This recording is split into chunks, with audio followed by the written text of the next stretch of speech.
أما بعد فأعوذ بالله من الشيطان الرجيم بسم الله الرحمن الرحيم قال الله تبارك وتعالى في القرآن المجيد والفرقان الحميد قوا أنفسكم وأهليكم نارا وقودها الناس والحجارة وقال النبي صلى الله عليه وسلم ألا كلكم راع وكلكم مسؤول أو كما قال عليه الصلاة والسلام۔ میرے انتہائی واجب الاحترام بھائیوں، دوستوں، بزرگوں، آج میں نے آپ حضرات سے جس موضوع پر گفتگو کرنی ہے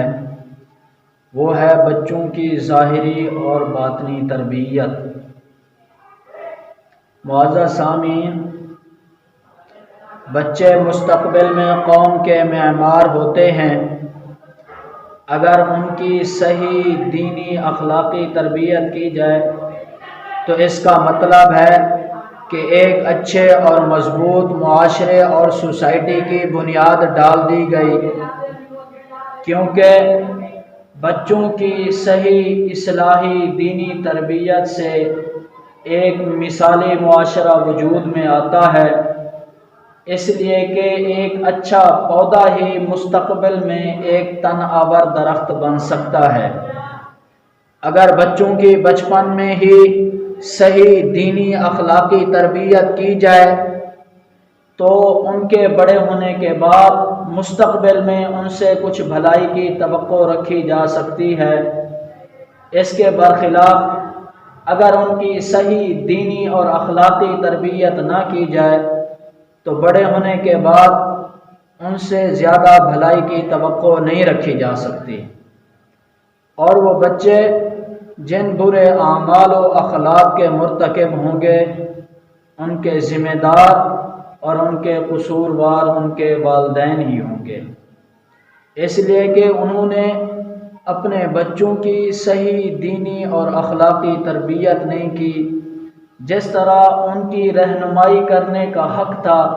انہوں نے وہ حق ادا نہیں کیا۔ اسی وجہ سے حضرت عبداللہ بن عمر رضی اللہ تعالی عنہما فرماتے ہیں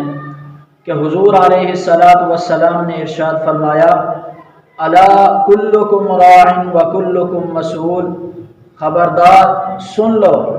تم میں سے ہر ایک نگہبان ہے اپنی رعایا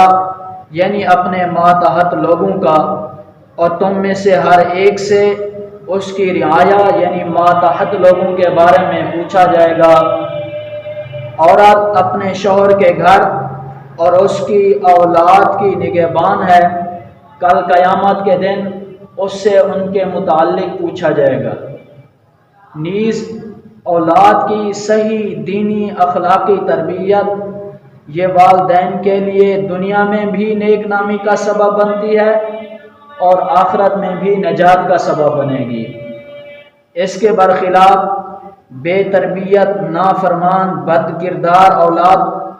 دنیا میں بھی والدین کے لیے بدنامی کا سبب بنتی ہے اور آخرت میں بھی رسوائی کا سبب بنے گی۔ مسلم شریف کی روایت ہے، حضور علیہ السلام نے ارشاد فرمایا کہ جب آدمی کا انتقال ہوتا ہے تو اس کے تمام اعمال منقطع ہو جاتے ہیں، یعنی اس کو کسی عمل کا فائدہ نہیں ہوتا، البتہ 3 طرح کے عمل ایسے ہیں کہ جس سے مرنے کے بعد بھی اس آدمی کو فائدہ ہوتا رہتا ہے۔ ان میں سے پہلا صدقہ جاریہ ہے کہ جو اس نے صدقہ جاریہ کر کے گیا، اب لوگ وہ کام کرتے ہیں اس کا ثواب اس کو پہنچتا رہتا ہے۔ دوسری چیز ہے وہ علم دین جس کو اس نے آگے پھیلایا اور اس سے لوگ فائدہ اٹھا رہے ہوں۔ اور تیسرے نمبر پر فرمایا کہ وہ نیک اولاد جو اپنے والدین کے حق کے اندر دعا کرتی ہے۔ اسی طرح مسند احمد کی روایت ہے، حضور علیہ السلام نے ارشاد فرمایا کہ اللہ تبارک و تعالی ایک آدمی کے جنت کے اندر درجات بلند فرماتے ہیں، تو آدمی اللہ تعالیٰ سے دریافت کرتا ہے کہ یا اللہ اس کی کیا وجہ ہے، اس کا کیا سبب ہے کہ آپ نے میرا درجہ بلند کر دیا یا میرے درجات بلند کر دیے؟ تو اللہ تبارک و تعالیٰ فرماتے ہیں کہ تیری اولاد کے تیرے حق میں دعائے مغفرت کرنے کی وجہ سے میں نے تیرے یہ درجات بلند کیے ہیں۔ تو معزز سامعین، لفظ تربیت ایک وسیع مفہوم رکھنے والا لفظ ہے جس کے تحت افراد کی تربیت، خاندان کی تربیت، معاشرے اور سوسائٹی کی تربیت شامل ہے۔ پھر ان میں سے ہر ایک کی کئی قسمیں ہیں۔ ان تمام اقسام کی اصل غرض اور مقصد ایک عمدہ، پاکیزہ، باکردار، مثالی معاشرے کے قیام کا وجود ہے، اور ان اقسام میں سے ایک اہم ترین قسم وہ اولاد کی تربیت ہے۔ اگر تربیت کی آسان الفاظ میں تعریف کی جائے تو یوں کہا جا سکتا ہے کہ برے اعمال اور اخلاق اور غلط ماحول کو اچھے اور عمدہ اخلاق و عادات اور پاکیزہ ماحول میں تبدیل کرنے کا نام تربیت ہے۔ پھر تربیت کی دو قسمیں ہیں، ایک ہے ظاہری تربیت اور ایک ہے باطنی تربیت۔ اولاد کی ظاہری تربیت سے مراد ان کے لباس، ان کے کھانے پینے، ان کی ضروریات، ان کے تعلقات و مصروفیات، ان کا میل جول کہ یہ کس کے ساتھ اٹھتا ہے، کس کے ساتھ بیٹھتا ہے، کیا کرتا ہے، اور ان کی دینی اور دنیاوی تعلیمات سے باخبر رہنا، یہ تمام چیزیں یہ ظاہری تربیت کے اندر آتی ہیں۔ اور اولاد کی باطنی تربیت سے مراد یہ ہے کہ ان کے عقائد اور اخلاق کی اصلاح اور درستگی ہے۔ یہ بات یاد رکھیں کہ اولاد کی ظاہری تربیت اور باطنی تربیت یہ دونوں والدین کے ذمہ فرض ہیں، یہ والدین کی ذمہ داری ہیں۔ اللہ تبارک و تعالی نے والدین کے دلوں کے اندر فطری طور پر احساس اور جذبات ایسے رکھے ہیں کہ جن احساسات اور جذبات کی وجہ سے والدین اپنے بچوں سے بے حد رحمت اور شفقت والا معاملہ کرتے ہیں۔ اگر والدین کے دلوں کے اندر یہ فطری جذبات اور احساسات بھی موجود ہوں اور اس کے ساتھ ساتھ وہ اولاد کی تربیت کو اپنا دینی فریضہ بھی سمجھیں تو وہ اپنی ان ذمہ داریوں کو احسن طریقے سے ادا کر سکتے ہیں۔ چنانچہ قرآن مجید اور احادیث نبویہ کے اندر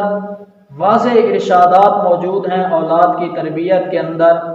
اللہ تبارک و تعالی قرآن پاک کے اندر ارشاد فرماتے ہیں، قُوا أَنفُسَكُمْ وَأَهْلِيكُمْ نَارًا وَقُودُهَا النَّاسُ وَالْحِجَارَةُ کہ اے لوگو اپنے آپ کو، اپنی جانوں کو اور اپنے خاندان کو جہنم کی اس آگ سے بچاؤ جس کا ایندھن انسان اور پتھر ہوں گے۔ حضرت علی رضی اللہ تعالی عنہ اس آیت کی تفسیر میں لکھتے ہیں، فرماتے ہیں کہ اس سے مراد اولاد کو دینی تعلیم دینا اور ان کے اخلاق کی تربیت کرنا، یعنی ان کی صحیح دینی اور اخلاقی تربیت کرنا، یہ اس آیت کا مقصد ہے۔ مفتی شفیع عثمانی صاحب رحمۃ اللہ علیہ اپنی کتاب تفسیر معارف القرآن کے اندر لکھتے ہیں کہ والدین کا اپنی اولاد کی تربیت نہ کرنا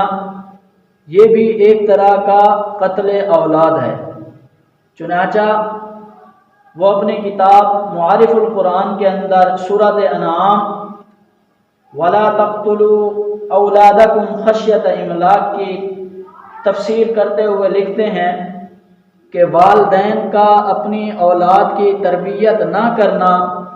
اور ان کو آزاد بے لگام چھوڑ دینا تاکہ وہ گمراہ ہو جائیں،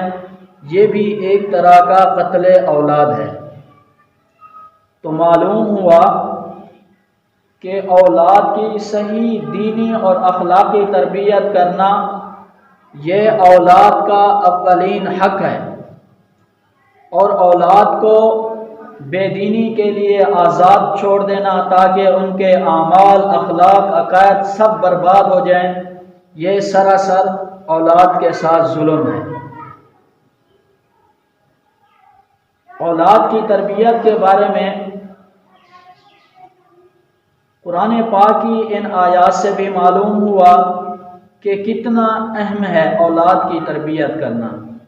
اور اس کا اندازہ حضور علیہ السلام کے ان ارشادات سے بھی لگایا جا سکتا ہے۔ چنانچہ بخاری شریف کی روایت ہے، حضور علیہ السلام نے ارشاد فرمایا، ما نحل والد افضل من ادب حسن، کہ کوئی والد، کوئی باپ اپنے بیٹے کو اس سے بڑا تحفہ، اس سے عمدہ گفٹ نہیں دے سکتا کہ وہ اپنی اولاد کی اچھی تربیت کرے۔ تو معلوم ہوا کہ اولاد کے لیے سب سے اہم، اچھا، عمدہ گفٹ، تحفہ، عطیہ وہ اولاد کی صحیح دینی اور اخلاقی تربیت ہے۔ اسی طرح حضرت عبداللہ بن عباس رضی اللہ تعالی عنہما فرماتے ہیں کہ ایک مرتبہ حضور علیہ السلام والدین کے حقوق بیان فرما رہے تھے، تو صحابہ کرام رضوان اللہ تعالی علیہم اجمعین نے عرض کی کہ یا رسول اللہ صلی اللہ علیہ وسلم، آپ نے ہمیں والدین کے حقوق تو بیان فرما دیے، ذرا اولاد کے حقوق بھی ہمیں تھوڑے سے بتا دیجئے۔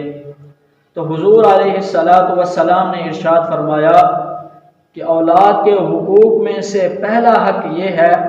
کہ والدین اپنے بچوں کا اچھا نام رکھیں، والدین اپنے بچوں کا اچھا نام رکھیں، اور دوسری چیز یہ ہے کہ وہ اپنی اولاد کی صحیح دینی اور اخلاقی تربیت کریں۔ تو معلوم ہوا کہ ایک مثالی معاشرے کے وجود کے لیے، ایک عمدہ، پاکیزہ، باکردار معاشرے کے قیام کے لیے اولاد کی تربیت بہت ہی ضروری ہے۔ اولاد کی دینی اور اخلاقی تربیت کے بارے میں آخری گزارش کہ قرآن پاک کی کئی آیات اور کئی احادیث مبارکہ یہ انسان کی اس بات پر ذہن سازی کرتی ہیں کہ یہ دنیا کی زندگی، یہ عارضی زندگی ہے، اصل میں یہ آخرت کی ہمیشہ کی زندگی کی تیاری کے لیے ہے۔ تو اس کے لیے ضروری ہے کہ ہم اپنے بچوں، اپنے آنے والی نسل کی صحیح دینی اخلاقی تربیت کریں، تاکہ بڑے ہونے کے بعد مستقبل میں وہ اپنی اس بچپن والی تربیت کی بنا پر ان کے لیے دین اسلام پر چلنا آسان ہو جائے۔ لیکن افسوس کی بات ہے کہ آج کل ہم جس معاشرے کے اندر رہتے ہیں، وہاں والدین اپنے بچوں کی صحیح دینی اخلاقی تربیت کو کرنے کو اپنی ذمہ داری ہی نہیں سمجھتے، بلکہ وہ بچوں کو شروع میں تو کچھ کہتے نہیں ہیں، جب وہ کچھ بڑے ہو جاتے ہیں تو بعضوں کو اسکول، کالجز، یونیورسٹیز کے اندر بھیج دیا جاتا ہے، اور والدین ان کو ان اداروں کے اندر بھیج کر یہ سمجھتے ہیں کہ اب ہماری ذمہ داری ختم ہو گئی ہے، کہ ہماری ذمہ داری صرف یہ ہے کہ ان کی صحیح وقت پر فیس ادا کریں اور ان کو وقت پر اسکول، کالجز، یونیورسٹیز کے اندر پہنچائیں، بلکہ اور ان کی تربیت کرنا یہ ان اداروں کا کام ہے۔ حالانکہ قرآن پاک کی آیات اور کئی احادیث مبارکہ اس طرف رہنمائی کرتی ہیں کہ بچے جب پیدا ہوتے ہیں تو ان کے پیدا ہونے سے ہی والدین کی یہ ذمہ داری لگ جاتی ہے کہ وہ اپنے بچوں کی صحیح دینی اور اخلاقی تربیت کریں۔ دیکھیں کہ آج یہ ہمارا معاشرہ کتنے جرائم کا شکار ہو چکا ہے، جن میں جھوٹ، زنا، غیبت اور پتہ نہیں کتنے کتنے جرائم کا شکار ہو چکا ہے۔ اگر ہم ان کے اسباب کی طرف دیکھیں کہ یہ جرائم کیوں پیدا ہوئے، ہمارا معاشرہ ان جرائم کا شکار کیوں ہوا، تو اس کی ایک مین وجہ، اہم چیز، ایک اہم سبب جو ہے وہ اولاد کی تربیت نہ کرنا ہے۔ اس لیے کہ آج جو لوگ ہمارے اس معاشرے کے اندر ان جرائم کا ارتکاب کر رہے ہیں، تو پہلے کل وہ کسی کے ماتحت تھے، ان کا کوئی نگہبان تھا، ان نگہبانوں نے ان کی صحیح دینی اور اخلاقی تربیت نہیں کی، جس کی وجہ سے آج یہ ان جرائم کا ارتکاب کر رہے ہیں۔ اگر ان کے نگہبانوں نے ان کی صحیح دینی اخلاقی تربیت کی ہوتی تو آج وہ ان جرائم کا ارتکاب نہ کرتے اور یہ ہمارا معاشرہ ان جرائم کا شکار نہ ہوتا۔ تو محترم سامعین، اگر ہم چاہتے ہیں کہ ہمارا معاشرہ ایک مثالی معاشرہ ہو، ہمارا معاشرہ ایک عمدہ پاکیزہ ہو، تو اس کے لیے ضروری ہے کہ ہم اپنی اولاد کی ظاہری تربیت بھی کریں اور اپنے آنے والی نسل کی باطنی تربیت بھی کریں۔